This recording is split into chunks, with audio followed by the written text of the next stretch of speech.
እንደምን ቆያችሁ? እግዚአብሔር ለዚህ ሰዓት ስላበቃን እናመሰግነዋለን። ዛሬ የምንመለከተው 2300 ቀናት ወይም ዓመታት ትንቢትን ነው። ይህ የትንቢት ክፍል እምነታችን መሰረትና ምሰሶ ነው። እንደ አድቬንቲስትነታችን መሰረትና ምሰሶ ነው። ይሄ ለምንድን ነው የሆነው? በአስፈላጊነት ውስጥ ምንድን ነው? ከመዳናችን ጋር እንዴት ይያያዛል? የሚለው ተለቅ ተብሎ ሲጠና የሚታይ ይሆናል። የአድቬንቲስት እምነት መሰረትና ምሰሶ ነው ስንል ለሌሎች ሰዎች አድቬንት ስላልሆኑ አስፈላጊ አይደለም ለማለት አይደለም።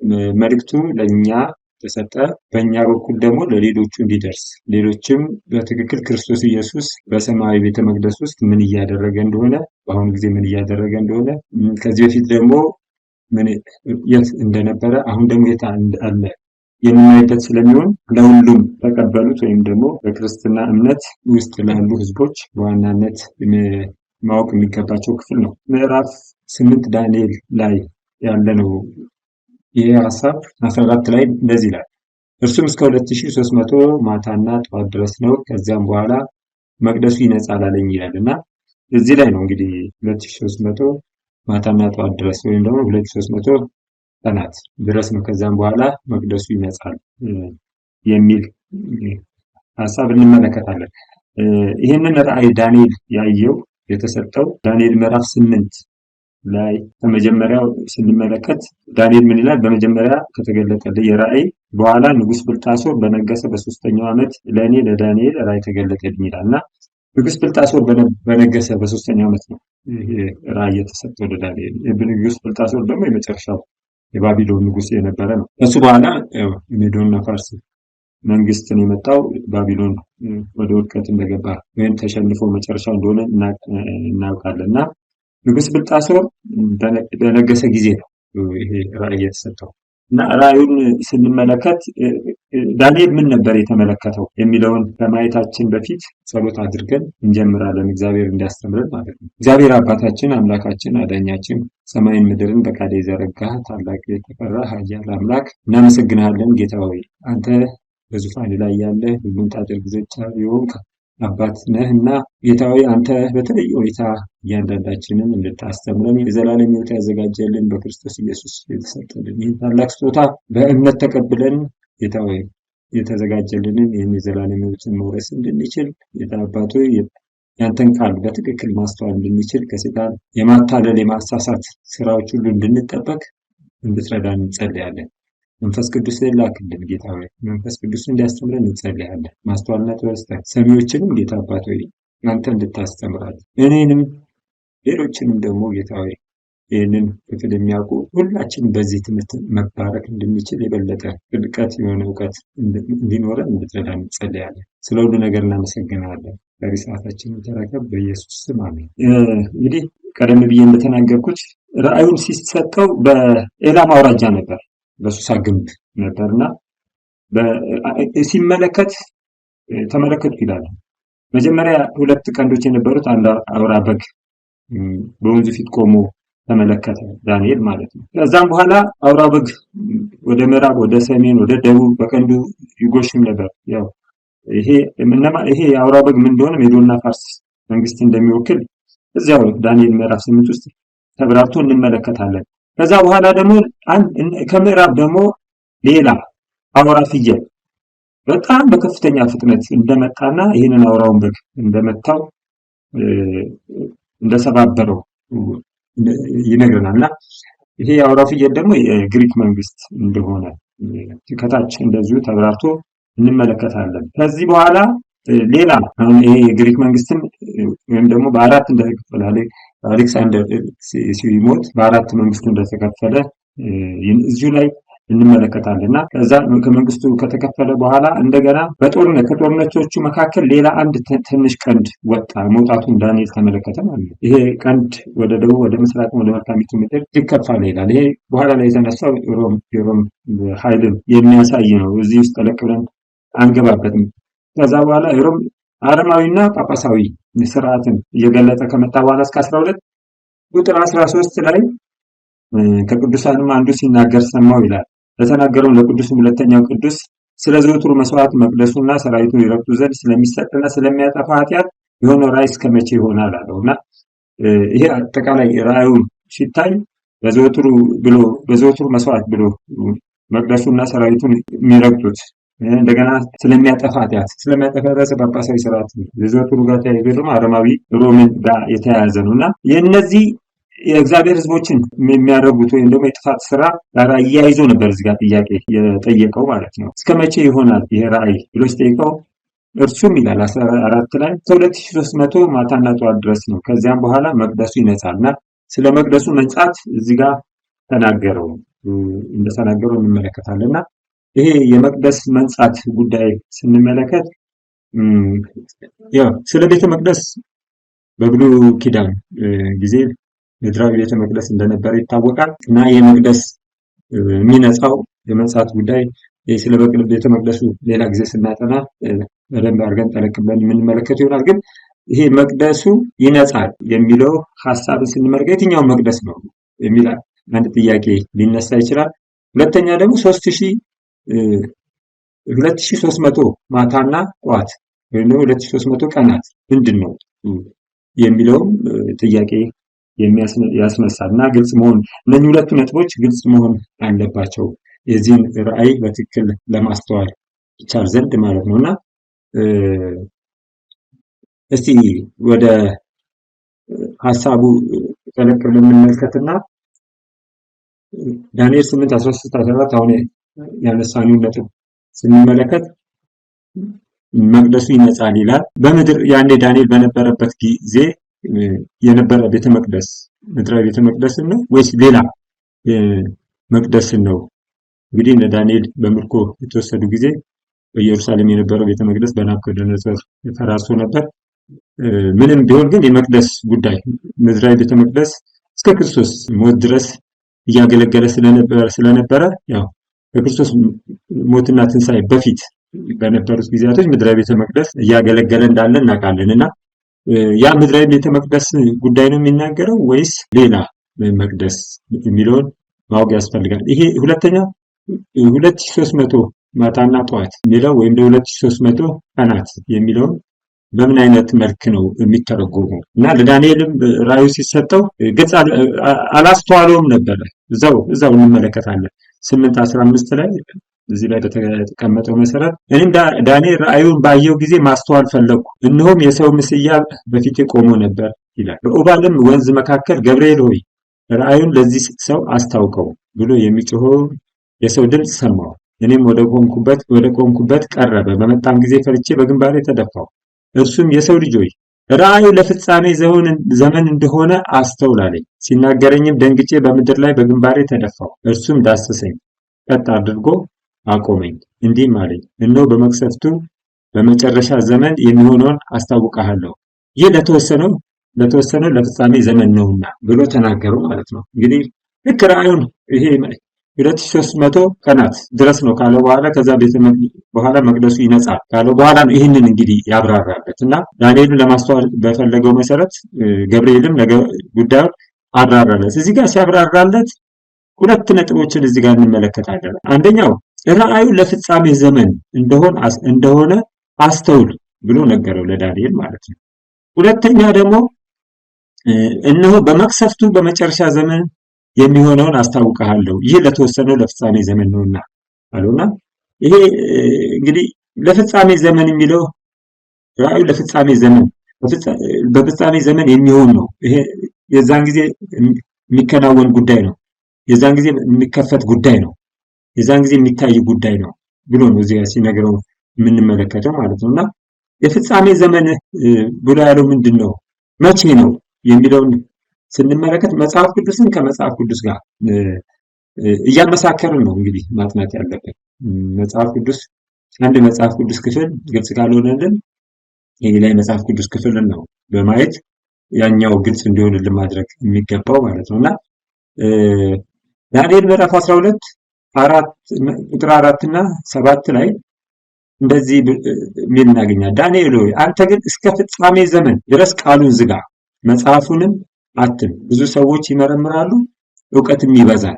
ከወንዙም ውሃ በላይ የነበረው በፍታም የለበሰው ሰው ቀኝና ግራ እጁን ወደ ሰማይ አንስቶ ለዘመንና ለዘመናት ለዘመን እኩሌታ ነው የተቀደሰውም ሕዝብ ኃይል መበተን በተጨረሰ ጊዜ ይህ ሁሉ ይፈጸማል ብሎ ለዘላለም ሕያው ሆኖ በሚኖረው ሲምል ሰማው። ይሄ ዳንኤል ወደ መጨረሻ ክፍሉ ወደ መጨረሻ እድሜ ዘመኑና እንደገና ደግሞ ራእዩ ሲሰጠው ከቆየ በኋላ መጨረሻ ላይ የተሰጠው ክፍል ነው ይሄ እና እስከ ፍጻሜ ዘመን እስከዛ ዝግ ነው የሚሆነው አትመው። በኋላ ላይ ግን ይከፈታል። ብዙ ሰዎች ይመረመራሉ፣ እውቀትም ይበዛል። በኋላ ላይ ይከፈታል እና መቼ ነው ለሚለው እዚሁ ጋር እናያለን። ለዘመንና ለዘመን እኩሌታ ነው የተቀደሰው ሕዝብ ኃይል። ይሄ ዘመን ዘመናት የዘመን እኩሌታ ጥናት አሁንም በዚህ ጉዳይ ላይ የራሱ የሆነ ጥናት ቢያስፈልገውም ግን ለዚህ ለዘመን ዘመናትና የዘመንም እኩሌታ የሚለው 1260 ዓመታትን ነው የሚወክለው እና 1260 ዓመታት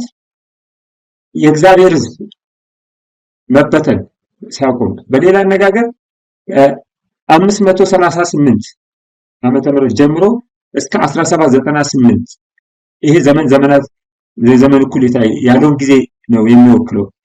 ጳጳሳዊ ስርዓት ሙሉ ለሙሉ ዙፋኑ ላይ በአውሮፓ በዙፋን ላይ የተቀመጠበት ያለ ተቀናቃይ 538 ዓመተ ምህረት ነው። ከዛን ጊዜ ጀምሮ 1260 ዓመታት ስንመለከት 1798 ይመጣልና 1798 መምጣቱ ብቻ ሳይሆን በ1798 ምን ተፈጸመ ብለን ስንመለከት የፈረንሳይ አብዮት የጳጳሳዊ ስርዓትን የፖለቲካ ስልጣን ያሳጣበት ጊዜ ነው። በሌላ አነጋገር ጳጳሳዊ ስርዓት የቆሰለበት ነው። እንግዲህ በዚህ ዘመን በ1260 ዓመታት ዘመናት የዘመን እኩሌታ በተባለው ጊዜ ውስጥ የእግዚአብሔር ሕዝቦችን የሮም ጳጳሳዊ ስርዓት ሲጨፈጭፍ ሲያሳድድ የነበረው እውነትን እያዳፈነ ክርስትና እያዳከመ እውነትን ለማጥፋት ጥረት እያደረገ የነበረበት ጊዜ ይሄ 1260 ዓመታት ምክንያቱ ምንድን ነው? ለምን ይሄንን ሊያደርግ ቻለ? እንዴት ቤተክርስቲያን ሆኖ ይሄንን ማድረግ ቻለ ብለን ስንመለከት ይሄንን ማድረግ የቻለው መጨፍጨፍ የቻለው መንግስትና ቤተክርስቲያን ወይም መንግስትና ሃይማኖትን በማቀላቀል ነበረ እና ቤተክርስቲያንና መንግስት አንድ ላይ ነበሩ። ቤተክርስቲያንና መንግስት አንድ ላይ ሲሆኑ ደግሞ ቤተክርስቲያን መንግስትን ታሽከረክራለች። ስለዚህ የኃይል የመጠቀምን ነገር የቤተክርስቲያንን እምነት የቤተክርስቲያንን ዶግማ ወይም ደግሞ የቤተክርስቲያንን ትምህርቶች የማይቀበል ላይ የመቅጣት የመግደል የማሳደድ ስራዎችን ማድረግ የሚቻለው ከመንግስት ጋር ብረት ሲፈጠር ነው። ስለዚህ መንግስትና ቤተክርስቲያን አንድ ላይ ሆነው 1260 ዓመታት የእግዚአብሔር ሕዝቦችን ካሳደዱ በኋላ 1798 ምን ሆነ ብለን ስንመለከት የፈረንሳይ አብዮት ቅድም እንዳልኩት ጳጳሳዊ ስርዓትን ጳጳሱን በማሰር የፖለቲካ ስልጣኑ አጣ፣ ቆሰለ የሚለው ራዕይ መጽሐፍ ላይ የምንመለከተው ማለት ነው። ከቁስሉ ይፈወሳል የሚለው ይፈወሳል። እሱ አንድ የራሱ የሆነ ጥናት የሚፈልግ ክፍል ነው። አሁን ግን 1798 ላይ ሲቆስል ፖለቲካ ኃይሉን ሲያጣ የዛን ጊዜ ነው ፍጻሜ ዘመን ተብሎ ዳንኤል ሲነገረው እንመለከታለን። ለዚህ ነው 1798 የሚለው የምንጠቀመው ማለት ነው የፍጻሜ ዘመን። ዳንኤል 11 ቁጥር 40 ላይ በሌላ መልኩም እዚህ ጋር የደቡቡ ንጉስ የፈረንሳይ አብዮት ከእርሱ ጋር ከጳጳሳዊ ጋር ይዋጋል ያል ይወጋዋል። እዚህ ጋር ይወጋዋል። እንግሊዝኛውን ወይም ኦሪጂናል ቃሉን ስንመለከት በፍጻሜ ዘመን 1798 የፈረንሳይ አብዮት የጳጳሳዊ ኃይልን ይወጋል ወይም ደግሞ ያቆስለዋል የሚለውን ነው። ተመሳሳይ ሀሳቦች ነው እና ፍጻሜ ዘመን የሚለው 1798 ነው። አሁን ለዳንኤል ወደኋላ እንመለስና ዳንኤል 8 ከ15 ከ19 ላይ ራእዩ ለፍጻሜ ዘመን እንደሆነ አስተውላለኛል። ስለዚህ ይሄ 2300 ቀናት ለፍጻሜ ዘመን ነው ነገሮች ግልጽ የሚሆኑት ነው። በዛን ጊዜ የሚታይ ነው። ከዚህ ጋር ተያይዞ በጊዜው የነበረውን በክርስቶስ ሞትና ትንሣኤ በመስቀል ሞት በፊት የነበሩትን ጊዜያቶች ብለን ለማለት አንችልም። ምክንያቱም የቤተ መቅደስ አገልግሎት በክርስቶስ ሞት ጋር ተያይዞ እንዳከተመ እናውቃለን እና ከዛ በኋላ ነው እንግዲህ ፍጻሜ ዘመን አሁን ከኛ ጋር በተያያዘ ስለሆነ ምድራዊ ቤተ መቅደስ አገልግሎት በሌለበት ዘመን ነው ማለት ነው። ይሄ በግልጽ የሚነግረን ምድራዊ ቤተ መቅደስ በሌለበት በአሁኑ ጊዜ 1798 ምድራዊ ቤተ መቅደስ የለም፣ አገልግሎት አይሰጥም። ቤተ መቅደስ መጋረጃ ክርስቶስ ሲሞት ከላይ እስከታች እንደተቀደደ መጽሐፍ ቅዱስ ላይ ይነግረናል እና የቤተ መቅደስ ጉዳይ ስንመለከት አሁን ምድራዊ ቤተ መቅደስ በጊዜ የነበሩ ምድራዊ ቤተ መቅደስን ነው 2300 ማታና ጠዋት ብሎ ይነጻል፣ መቅደሱ ይነጻል የሚለውን ሐሳብ ትክክል እንዳልሆነ አንዳንድ ሰዎች እንደዚህ ስለሚያስቡ ያን ጊዜ የነበረ ቤተ መቅደስስ ቢሆን እዚህ ጋር የተሰጠው ራእይ ብለው ስለሚያስቡ ነው። እና ያኛው አይደለም በአሁኑ ጊዜ ከ1798 ጀምሮ ያለውን ጉዳይ ስለሚናገር ማለት ነው። እና አንዱ ይሄ ነው በፍጻሜ ዘመን የሚለው። ከዛ ሲቀጥል በመቅሰፍቱ በመጨረሻ ዘመን ይላልና በመቅሰፍቱ በመጨረሻ ዘመን the last end of the indignation ይለዋል። እና ሁለተኛ እዚህ ጋር የተነገረው ለዳንኤል ምንድነው? በመቅሰፍቱ በመጨረሻ ዘመን ኢንዲግኔሽንስ ነው። አሁን በዳንኤል መጽሐፍ ላይ የምናገኘው አሕዛብ የበላይነት ከተያዘበት ጀምሮ 723 ቢሲ ጀምሮ በመጨረሻ ላይ 1798 የሚመጣው ትንቢት ነው። የሁለተኛው መቅሰፍት ደግሞ አሁን የትኛውን ነው እያለ ያለው እዚህ ጋር ለዳንኤል ሲነገረው በመቅሰፍቱ መጨረሻ ዘመን የሁለተኛው ኢንዲግኔሽን ማብቂያ 1844 ነው። አሁን በመጨረሻ ዘመን አሉ 1798 የሚሆን መሆኑንና ግልጽ የሚሆን መሆኑንና ክንውኑ ደግሞ 1844 እንደሚሆን ሁለቱን ሐሳብ ነው እንግዲህ ዳንኤል 8 ከ15 እስከ 19 ይላል ሲገልጽለት የምንመለከተው ማለት ነው ገብርኤል ለዳንኤል። እና 1798 ምን ሆነ ብለን ስንመለከት 1798 የመጀመሪያ መልአክ መልእክት የመጣበት ነው ማለት ነው። የመጀመሪያ መልአክ መልእክት ሲመጣ አንዱ ዋናው መሰረታዊ የተገለጸ ነገር ምንድነው? የ2300 ቀናት ትንቢት ጥናትና መቼ ፍጻሜውን ክንውን እንደሚያገኝ የተጠናበት እግዚአብሔር ልጆቹን አስነስቶ ነው ለሚለርም ሌሎችንም እንደዚሁ ያጠኑበት ነው። እና ከ1798 የመጀመሪያ መልአክ መልእክት መጣ።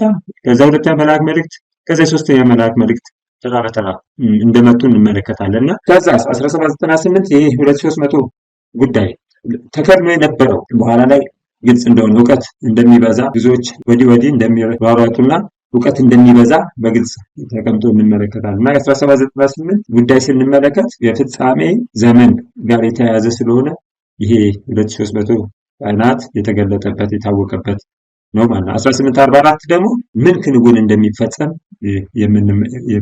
የምንመለከትበት መሆኑን ለዳንኤል እዚህ ጋር ተነግሮት እንመለከታለን ማለት ነውና እንደዚህ ከሆነ ታዲያ 2300 ቀናት ለምን ተባለ ለሚለው ትንቢትን አሁን መጽሐፍ ቅዱስን ከመጽሐፍ ቅዱስ ጋር አያይዘን ማጥናት ስላለብን አንድ ቀን አንድ ዓመት እንደሚወክል እዚሁ መጽሐፍ ቅዱስ ውስጥ እንመለከታለን። ሕዝቅኤል ምዕራፍ 4 ቁጥር 6 እና ዘኍልቍ ምዕራፍ 14 ቁጥር 34 ላይ አንድ ቀን አንድ ዓመት በትንቢት እንደሚወክል ያሳየናል። ስለዚህ 2300 ቀናት በቀናት ሊትራል ቀናት አድርገን ብንጠቀም እዛው በሜዶና ፋርስ መንግስት ጊዜ የሚሆን ክስተት ሊሆን ይችላል። ነገር ግን አሁን ስለ መጨረሻ ዘመን ስለሚናገር 2300 ቀናት የሚለው በዚህ በተሰጠን የትንቢት አተረጓጎም መሰረት ዓመታት የሚለውን ይዘን መተርጎም ይገባናል ማለት ነው።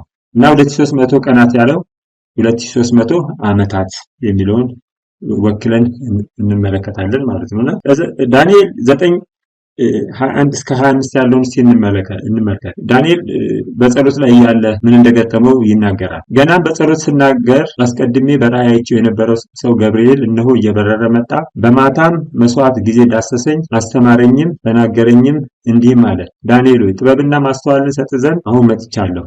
አንተ እጅግ የተወደድክ እናህና በልመና መጀመሪያ ላይ ትእዛዝ ወጥቷል። እኔም እነግርህ ዘንድ መጥቻለሁ። አሁንም ነገሩን መርምር፣ ራእዩን አስተውል። አመፃን ይጨርስ፣ ኃጢአትን ይፈጽም፣ በደልን ያስተሰርይ፣ የዘላለም ጽድቅ ያገባ፣ ራእይና ትንቢትን ያትም፣ ቅዱሰ ቅዱሳንን ይቀባ ዘንድ በሕዝብና በቅድስት ከተማ ላይ 70 ሱባኤ ተቀጥሯል ይላል። ስለ 70 ሱባኤም አነሳ ነገረው ገብርኤል ማለት ነው ለዳንኤል። ስለዚህ አስተውልም፣ ኢየሩሳሌምን መጠገንና መስራት ትእዛዙ ከሚወጣበት ጀምሮ እስከ አለቃው እስከ መሲህ ድረስ 7 ሱባኤና 62 ሱባኤ ይሆናል። እርሷም በጭንቀት ዘመን ከጎዳናና ከቅጥር ጋር ትሰራለች ይላልና ስለ ሱባኤም ይናገራል። እሱን እንመለከታለን። ግን ለዳንኤል የተነገረው ምንድነው? ስለዚህ አስተውል፣ ኢየሩሳሌምን መጠገንና መስራት ትእዛዙን ከሚወጣበት ጀምሮ ነው። እንግዲህ ከዛ ጀምሮ ያለውን ትንቢት እያንዳንዳቸው የትንቢት ክፍሎችን ማወቅ ትችላለህ፣ መቼ ፍጻሜ እንደሚያገኙ ብሎ ነው እዚህ ጋር ሲነግረው። ስለዚህ መነሻው የግድ ኢየሩሳሌም መጠገንና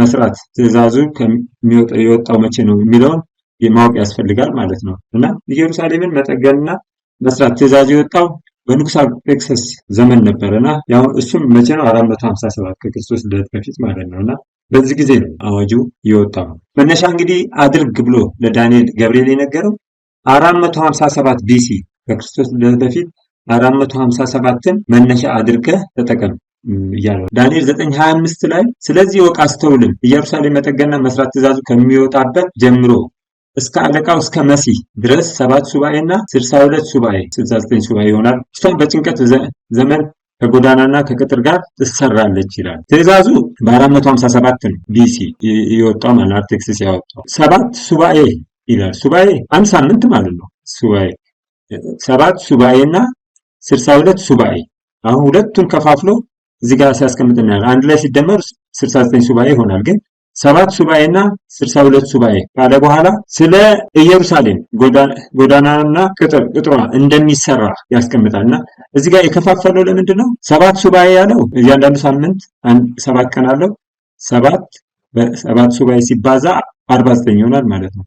እና 49 ቀናት ይላል። 49 ቀናት ወደ ዓመታት እንቀይረዋለን በትንቢቱ መሰረት ማለት ነው። 49 ዓመታት ይሆናል እና 457 ቢሲ ጀምሮ አዋጅ ከወጣበት 49 ዓመታት ስንመጣ 408 ቢሲ ይሆናል ማለት ነው እና በ408 ኢየሩሳሌም አዲሳ ቅጥሯ በሙሉ ተሰርቶ እንደተጠናቀቀ እንመለከታለን ማለት ነውና ቢሲ እየቀነሰ ነው የሚመጣው እንደሚታወቀው። ስለዚህ 457 ወደ 408 የመጣው እና 49 ዓመታት እዚህ ጋር ለዚህ ነው 7 ብሎ ዛጋ የከፈለው ገብርኤል ለዳንኤል ሲነግረው 7 ሱባኤ ብሎ ከፍሎ እንደገና 62 ብሎ ያለው ደግሞ ምክንያቱም ከዚህ ከሰባቱ ሱባኤ በኋላ ከ408 62 ሱባኤ ስንመጣ 62 ሳምንታት እያንዳንዱ ሳምንት 7 ቀን አለው። 62 በ7 434 ቀናት 434 ዓመታት ይቀየራል።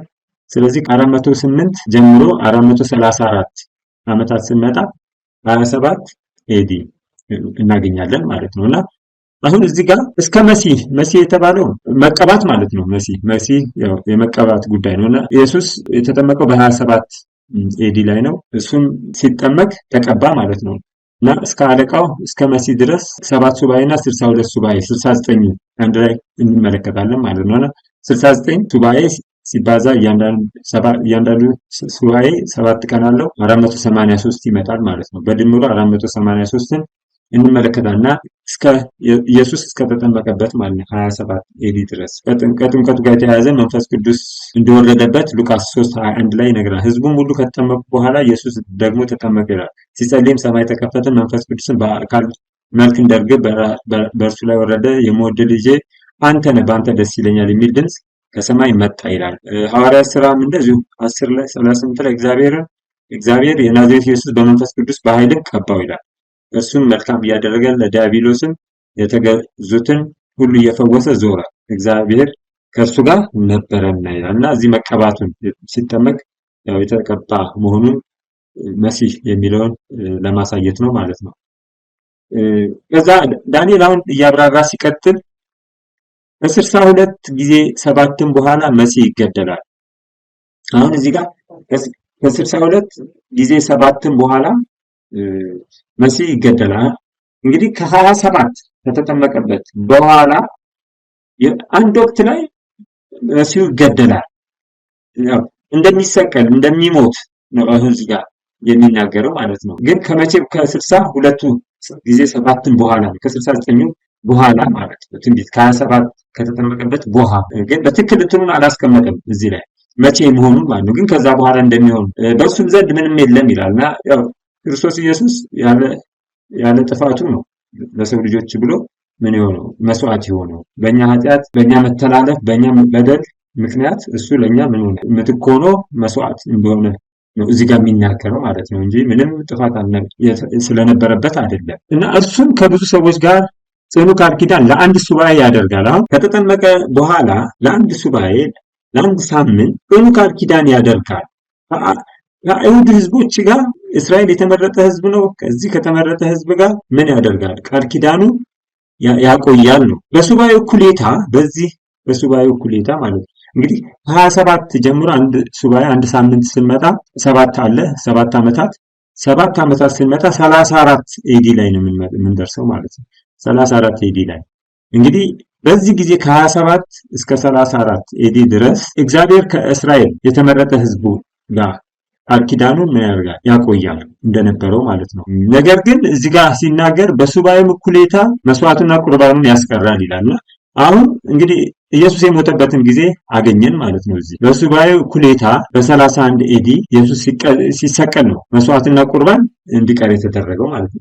ቅድም እንዳልነው የቤተ መቅደስ መጋረጃ ከላይ እስከታች የተቀደደው መስዋዕት ሊያቀርቡ የነበሩ ሁሉ ማቅረብ ያልቻሉበት ሁኔታ ልክ ከሰዓት በኋላ መስዋዕት ሊደረግ ሲል ኢየሱስ በመስቀል ላይ ሲሞት ነገሮች ሁሉ የቤተ መቅደስ አገልግሎት ሁሉ ወደ ፍጻሜ መምጣቱን የተበሰረበት ጊዜ እንደሆነ እንመለከታለን እና 31 ኤዲ ላይ ኢየሱስ ምን ሆነ?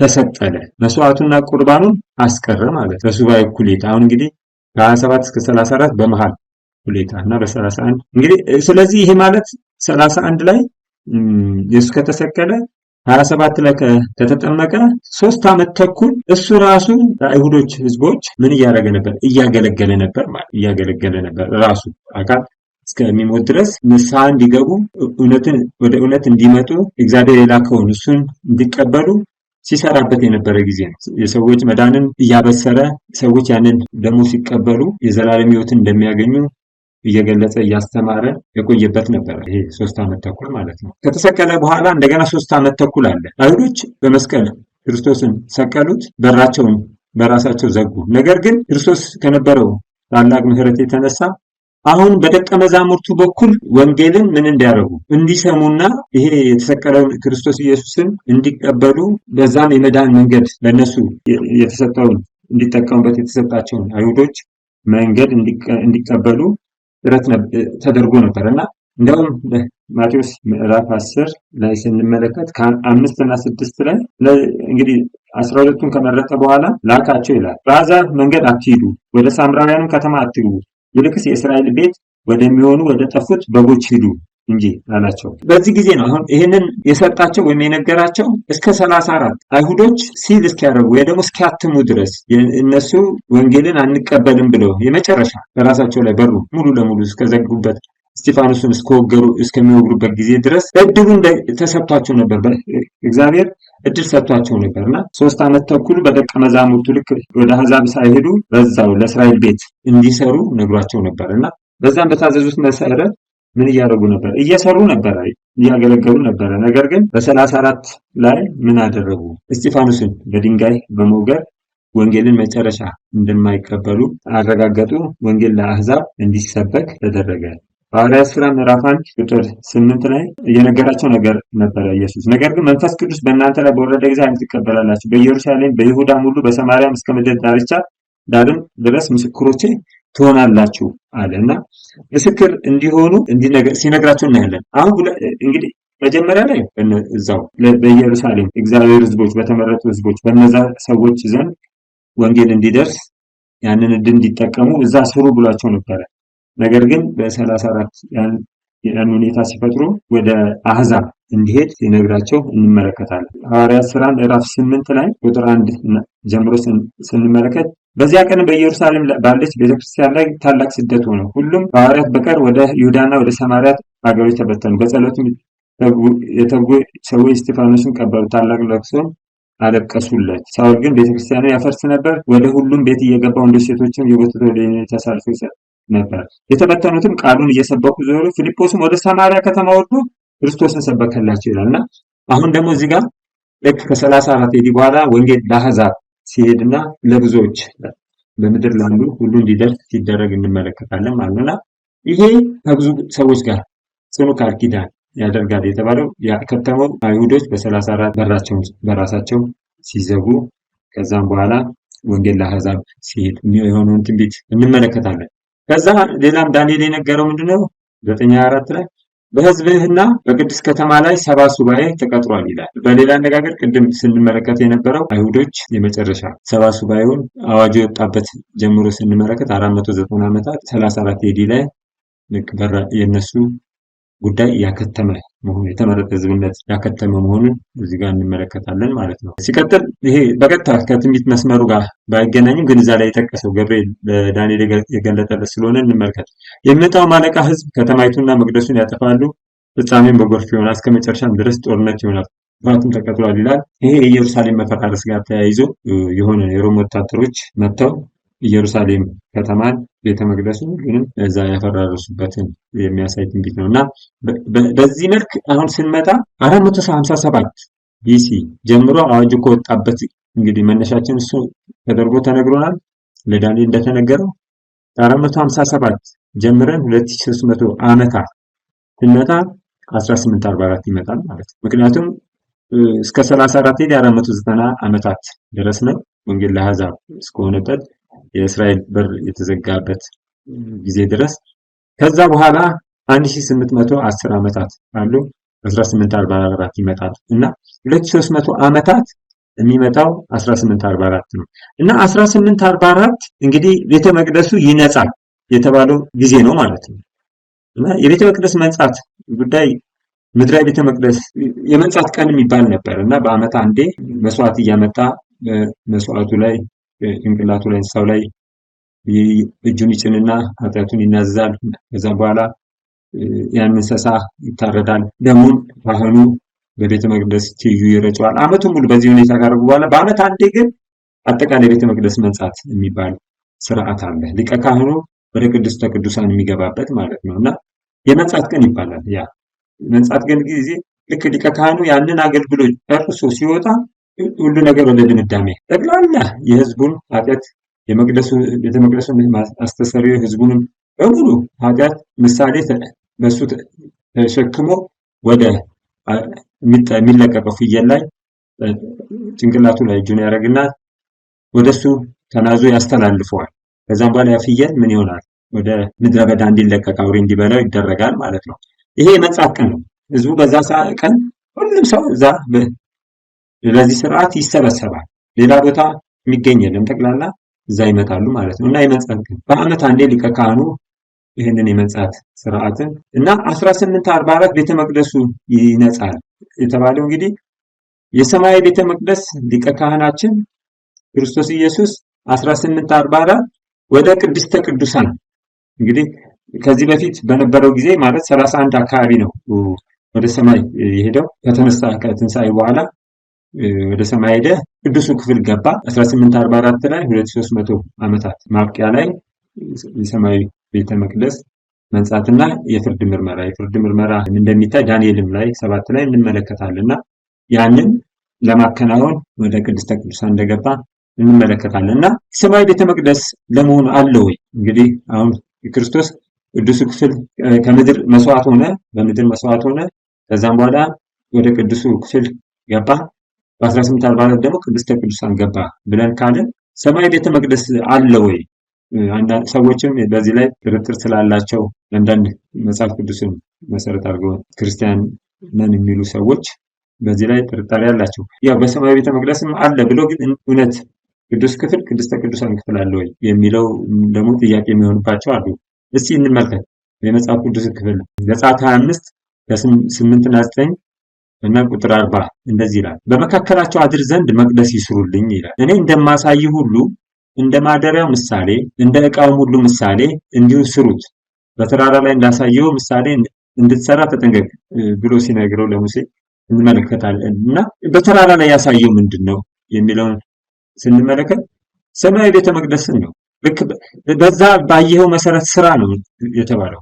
ባየኸው መሰረት ስራ እንደ ማደሪያው ምሳሌ የቤተ መቅደሱ ስትራክቸር ወይም ደግሞ ቅርጹ ማደሪያው ምሳሌ ልክ እንደዛ እንዳሳየው ዕቃው ሁሉ በውስጡ ያሉት ዕቃዎች መቅረዙ የመሳሰሉት እነዚህ ሁሉ ልክ እንዳሳየው ስራ ነው። ኢየሱስ በሰማይ ቤተ መቅደስ ውስጥ ሊቀ ካህን ሆኖ ያገለግላል። በራሱ ደም ገባ።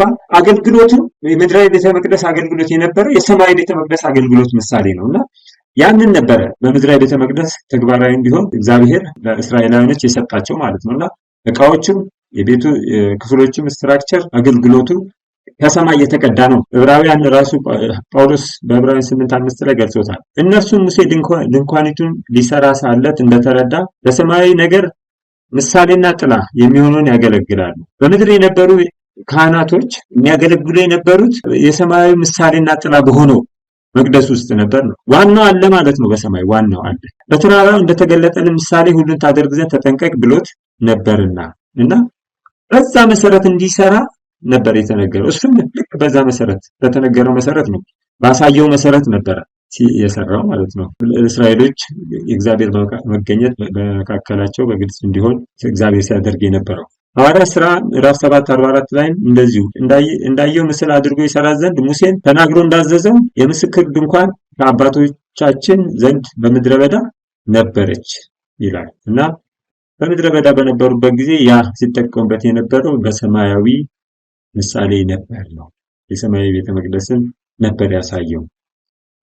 ራእይ ምዕራፍ 15 እንግዲህ ዮሐንስ ራእይ በአዲስ ኪዳን በኢየሱስ ሞትና ትንሣኤ በኋላ የነበረ አገልጋይ ነው፣ ደቀ መዝሙር ነበርና እሱ በራእዩ ሲሰጠን መጨረሻው እንግዲህ እድሜዋ ላይ በፍጥሞ ደሴት በነበረበት ጊዜ በስደት በነበረበት ጊዜ ይሄ ራእይ የተሰጠውና ራእዩ ላይ ያያቸው ነገሮችን አስቀምጧል። ምንድን ነው ያያቸው የሚለውን ስንመለከት ራእይ ምዕራፍ 15 ቁጥር 5 ላይ ከዚህም በኋላ የምስክር ድንኳን መቅደስ በሰማይ ተከፈተ ይላል። በሰማይ ያለውን ተመለከተ። እንደዚሁ ራእይ ምዕራፍ 8 ቁጥር 3 ላይ ሌላም መልአክ መጣና የወርቅ ጥና ይዞ በመሰዊያ አጠገብ ቆመ። በዙፋኑ ፊት ባለው በወርቅ መሰዊያ ላይ ለቅዱሳኑ ሁሉ ጸሎት እንዲጨምረው ብዙ ዕጣን ተሰጠው ይላል። ይህንንም ተመለከተ። ራእይ 4:5 ላይም እንደዚሁ ከዙፋኑም መብረቅና ድምፅ ነጎድጓድም ይወጣል። በዙፋኑ ፊት 7 የእሳት መብራቶች ይበሩ ነበር። እነርሱም 7ቱ የእግዚአብሔር መናፍስት ናቸው ብሎ ይናገራል።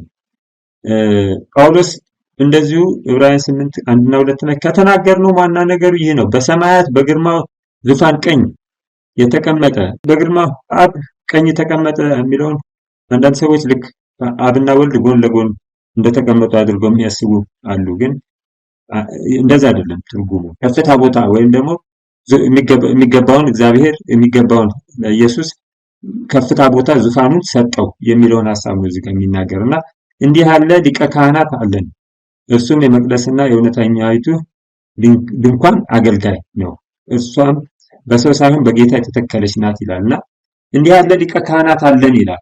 እርሱም የመቅደስና የእውነተኛይቱ ድንኳን የሰማይ አገልጋይ ነው። እቺ በሰማይ የሚያገለግልባት ድንኳን በሰው ሳይሆን በጌታ የተተከለች ናት ይላል። ሰው የሰራውማ ምድራዊ ነበር።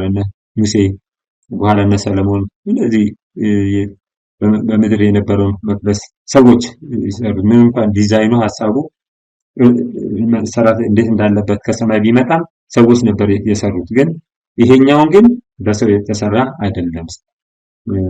ራዕይ 11:19 ላይ እነሆ በሰማይም ያለው የእግዚአብሔር መቅደስ ተከፈተ ይላል። የኪዳኑን ታቦት በመቅደሱ ታየ ይላል እና እነዚህ ሐሳቦች በግልጽ የሚያሳዩን ምንድነው? በሰማይ ቤተ መቅደስ እንዳለ ነው። እንደውም ራዕይ ምዕራፍ 1 ላይ ቁጥር 12 ላይ ራዕዩን ዮሐንስ ልክ ሲሰጠው ማለት ነው ድምፅ ከኋላ ሰማ። የሚናገረኝን ድምፅ ለማየት 12 ላይ ቁጥር 12 የሚናገረኝን ድምፅ ለማየት ዞር ብዬ 7 የወርቅ መቅረዞች አየሁ ይላል። በመቅረዞቹ መካከል የሰው ልጅ የሚመስለውን አየሁ። እርሱም እስከ እግሩ ድረስ ልብስ የለበሰው ደረቱን በወርቅ መታጠቂያ ያታጠቀ ነበር እያለ ዲስክራይብ ይገልጸዋል እዚህ ጋር እና የሚናገረኝ ድምፅ ለማየት ዞር ብሎ ሲመለከት የወርቅ መቅረዞች አየሁ ይላል። አሁን እነዚህ ኢየሱስ ልክ ወደ ሰማይ እንደሄደ ቅዱሱ ክፍል የመጀመሪያው ክፍል ጋር እንትን እያገለገለ እንደነበር ባለራዕዩ ዮሐንስ እንዳየው ቅድስተ ቅዱሳን እንዳልገባ በዚህ ጊዜ ዮሐንስ ሲመለከት ዮሐንስ በነበረበት ጊዜ ቅድስተ ቅዱሳን አልገባም። ቅዱሱ ክፍል ነበር የሚያገለግለው ኢየሱስ እና በቀጥታ ያንን እንመለከታለን ማለት ነው።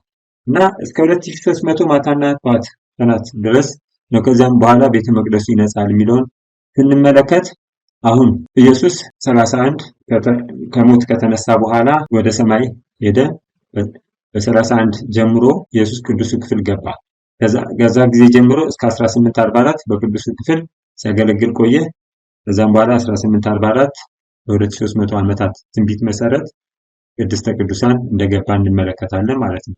እና ይሄ እንግዲህ የምድራዊ ቤተ መቅደስ አገልግሎትን ስንመለከት ቅዱሱ ክፍል አለ፣ ቅድስተ ቅዱሳን አለ፣ እንደገና ደግሞ አደባባይ መስዋዕት የሚደረግበት አለ፣ በውጭ በኩል ማለት ነው አደባባይ። እና አደባባዩ ብዙውን ጊዜ ይሄ መስዋዕት የሚደረግበት ለኃጢአት መስዋዕት የሚደረግበት ክፍል ነው።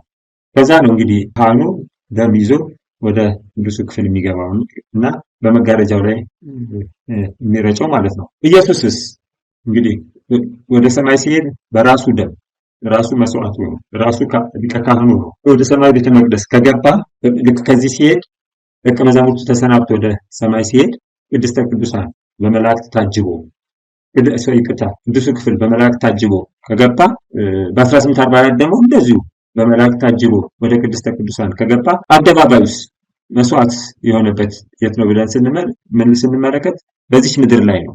እንግዲህ ምድሩ አደባባዩን ይወክላል ማለት ነው። ዘ ፕሮፌሲ ኦፍ ዳንኤል ኤንድ ሪቪሌሽን የሚለው ገጽ 432 ላይ እናገኘዋለን። አደባባዩ የሚወክለው ምድርን ነው እና ምድር በዚህ መልክ መስዋዕት ሆኖ ክርስቶስ ኢየሱስ በገዛ ደሙ ሊቀ ካህን በመሆን ወደ ሰማያዊ አገልግሎት እንደገባ እንመለከታለን። እግዚአብሔር የሰማነውን ይባርክልን፣ ማስተዋልና ጥበብ ይስጠን።